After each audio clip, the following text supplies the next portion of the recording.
Episode 2 सच्चाई का अंधेरा। हवेली में लौटने का फैसला।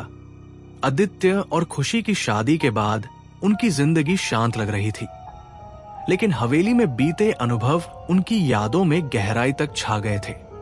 शादी के 6 महीने बाद आदित्य को एक ईमेल मिला। ये ईमेल उस हवेली के कानूनी संरक्षक की ओर से था, जिसमें लिखा था कि हवेली अब उनके नाम कर दी गई है। हवेली हमारे नाम पर, यह कैसे हो सकता है? खुशी ने हैरानी से पूछा।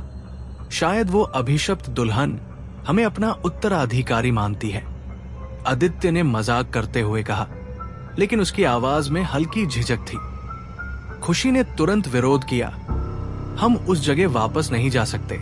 वो हवेली सिर्फ अजीब नहीं थी, बल्कि खतरनाक भी थी। आदित्य ने उसे समझाया, हो सकता है कि हम उस जगह को बेचकर किसी जरूरतमंद के काम ला सके, लेकिन हमें वहां जाना होगा। आखिरकार खुशी ने आदित्य के तर्क के आगे झुकते हुए सहमति दे दी। दोनों ने फैसला किया कि वे सिर्फ एक दिन के लिए हवेली जाएंगे और उसे हमेशा के लिए छोड़ देंगे। अनोखी उपस्थिति।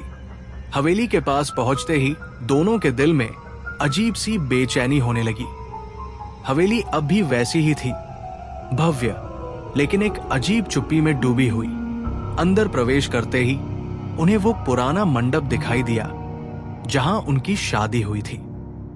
हर कोना वैसा ही था, मानो समय ने उस जगह को छुआ ही न हो। खुशी ने ठिठक कर कहा, यहां का माहौल अब भी वैसा ही भारी है। क्या तुम्हें कुछ महसूस हो रहा है? आदित्य ने उसके हाथ को पकड़ते हुए कहा, यह सब बस हमारा वहम है।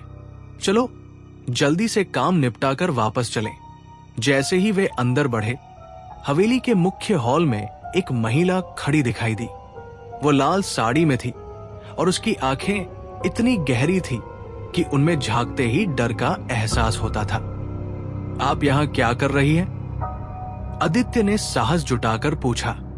महिला ने मुस्कुराते हुए जवाब दिया, मैं यहां की देखरेख करती हूं। यह हवेली मेरी जिम्मेदारी है, लेकिन मुझे खुशी है कि आप वापस आए। उसकी आवाज में कुछ अजीब था, जो खुशी को बेचैन कर गया। हमें सिर्फ कुछ दस्तावेज लेने हैं, फिर हम चले जाएंगे, खुशी ने कहा। महिला ने सिर हिलाया और उन्हें हवेली के पिछले हिस्से की ओर इशारा किया। जो कुछ भी चाहिए वो वहां मिलेगा, लेकिन एक बात याद रखना, रात होने से पहले यहां से निकल जाना। भूल भुलैया जैसे रास्ते। हवेली के पिछले हिस्से में पहुंचते ही आदित्य और खुशी ने महसूस किया कि यह हिस्सा काफी अलग था। वहां की दीवारों पर पुराने समय की पेंटिंग्स लगी थी, जिनमें दुल्हने और दूल्हे थे, लेकिन हर पेंटिंग में एक अजीब बात थी। दूल्हे का चेहरा किसी न किसी तरह गायब था। यह सब बहुत अजीब है, खुशी ने फुसफुसाते हुए कहा। अचानक एक दरवाजा खुद ब खुद खुल गया। दोनों ने अंदर झांका तो देखा कि वो एक कमरा था, जिसमें एक बड़ा सा दर्पण लगा हुआ था। कमरे के बीचों बीच एक पुराना लकड़ी का बक्सा रखा था। आदित्य ने बक्सा खोलने की कोशिश की, लेकिन जैसे ही उसने उसे छुआ, दर्पण में एक आकृति उभरने लगी। ये वही लाल साड़ी वाली महिला थी, लेकिन अब उसका चेहरा क्रोध से विकृत था। तुम लोग क्यों लौटे? उसकी आवाज कमरे में गूंजने लगी। खुशी ने घबराकर कहा, हमें माफ कर दो, हम बस यहां से हमेशा के लिए जाना चाहते हैं। महिला की छवि मुस्कुराई और कहा, तुम लोग ये हवेली छोड़ सकते हो, लेकिन इसकी सच्चाई से भाग नहीं सकते। अभिशाप का इतिहास। कमरे का दरवाजा अपने आप बंद हो गया और दीवारों पर पेंटिंग्स जीवंत होने लगी। एक गहरी, भयानक आवाज गूंजी, तुम्हें यह जानने की जरूरत है कि यहां क्या हुआ था। अचानक आदित्य और खुशी ने खुद को एक पुरानी शादी में पाया। वहां एक दुल्हन थी जो बहुत खूबसूरत थी, लेकिन उसके चेहरे पर चिंता साफ दिखाई दे रही थी। एक बूढ़ा आदमी जोर से चिल्ला रहा था, तुम्हें इस शादी के लिए तैयार रहना होगा। यह हमारे परिवार की इज्जत का सवाल है।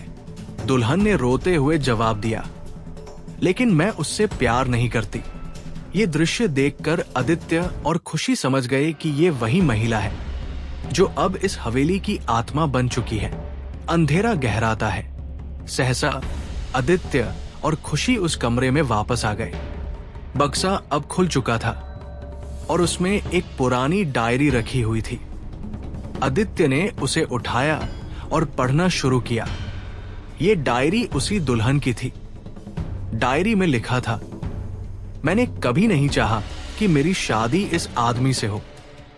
मेरा प्यार कोई और था, लेकिन परिवार की इज्जत के नाम पर मुझे मजबूर किया गया। मेरी शादी के दिन मेरे पति ने मुझे धोखा दिया और मुझे हवेली की आग में झोंक दिया। तब से मेरी आत्मा यहां कैद है। खुशी ने आदित्य की ओर देखा और कहा, हमें कुछ करना होगा। उसकी आत्मा को मुक्ति दिलानी होगी। आत्मा का मुक्ति मार्ग। आदित्य और खुशी ने महसूस किया कि दुल्हन की आत्मा सिर्फ अपने दर्द को बांटने के लिए नहीं, बल्कि मुक्ति पाने के लिए उनकी मदद चाहती है। उन्होंने डायरी को ध्यान से पढ़ा और पाया कि मुक्ति का एकमात्र तरीका था उसकी अधूरी कहानी को पूरा करना। हमें उसके प्यार को ढूंढना होगा, आदित्य ने कहा। दोनों ने हवेली के पुराने दस्तावेजों को खंगालना शुरू किया और पाया कि दुल्हन का असली प्यार एक साधारण आदमी था जो उसी गांव का था, लेकिन शादी के दिन उसे झूठे आरोप में गिरफ्तार कर लिया गया था और बाद में उसकी हत्या कर दी गई थी। अंतिम सामना। अगले दिन आदित्य और खुशी ने दुल्हन की आत्मा को बुलाने के लिए उसके नाम से पुकारा। वो प्रकट हुई, लेकिन उसकी आंखों में अब भी गुस्सा था। तुमने मेरे दर्द को समझा, लेकिन क्या तुम मुझे मुक्त कर सकते हो? उसने पूछा। आदित्य ने उसकी डायरी और उसके असली प्यार की तस्वीर उसकी आत्मा के सामने रख दी। हम जानते हैं कि तुम्हारा असली प्यार कौन था और हम तुम्हारे लिए प्रार्थना करेंगे ताकि तुम उससे मिल सको। आसमान में बिजली चमकी और हवेली हिलने लगी। दुल्हन की आत्मा रोने लगी, लेकिन उसके आंसू अब राहत के थे। तुमने मुझे मुक्ति दी, धन्यवाद। शांति का आगमन। दुल्हन की आत्मा हवेली से हमेशा के लिए गायब हो गई। हवेली का माहौल बदल गया। अब वो भूतिया नहीं, बल्कि शांत और सुकून भरा था। आदित्य और खुशी ने फैसला किया कि वे इस जगह को एक स्मारक में बदल देंगे ताकि लोगों को इस कहानी से सबक मिले। उनकी जिंदगी ने एक नया मोड़ लिया। इस अनुभव ने उन्हें यह सिखाया कि प्यार की ताकत हर अभिशाप को हरा सकती है।